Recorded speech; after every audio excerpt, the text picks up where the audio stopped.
Hello hi అండి, welcome to LJ crazy vlogs. మీ పిల్లలకి మంచి ఫైబర్ అండ్ ప్రోటీన్ ఫుడ్ పెట్టాలనుకుంటున్నారా? అయితే ఖచ్చితంగా ఈ ఫ్రై అయితే ట్రై చేయండి, చాలా బాగుండిద్ది.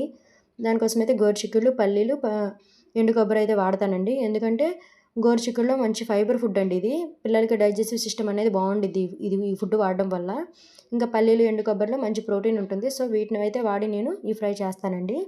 దీనికోసమైతే ఫస్ట్ గోరుచిక్కుళ్ళు ఉడకపెట్టి కట్ చేసి పక్కన పెట్టుకున్నాను.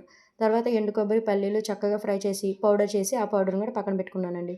తర్వాత బాండీలో కొంచెం ఆయిల్ వేసుకొని తాలింపులు, ఎండుమిర్చి, కరివేపాకు, వెల్లుల్లి రెబ్బలు వేసుకొని అవి కొంచెం వేగిన తర్వాత ముందుగా కట్ చేసుకున్న చిక్కుడు ముక్కలు కూడా వేసుకొని ఉప్పు, కారం, పసుపు కొంచెం ముక్క పట్టేదాకా మగ్గనిచ్చిన తర్వాత ముందుగా మనం పౌడర్ చేసుకుని ఆ పౌడర్ని పల్లీ పౌడర్ అండ్ ఎండు కొబ్బరి పౌడర్ ఉంది కదండి, అది కూడా వేసేసుకొని ఆ పౌడర్ కూడా చక్కగా వేగేలాగా చక్కగా కూరను ఫ్రై చేసేసుకొని చివరిలో కొత్తిమీర వేసుకోండి. సూపర్గా ఉంటుంది. పిల్లలకైతే చాలా హెల్తీ అండి, ఖచ్చితంగా ట్రై చేయండి.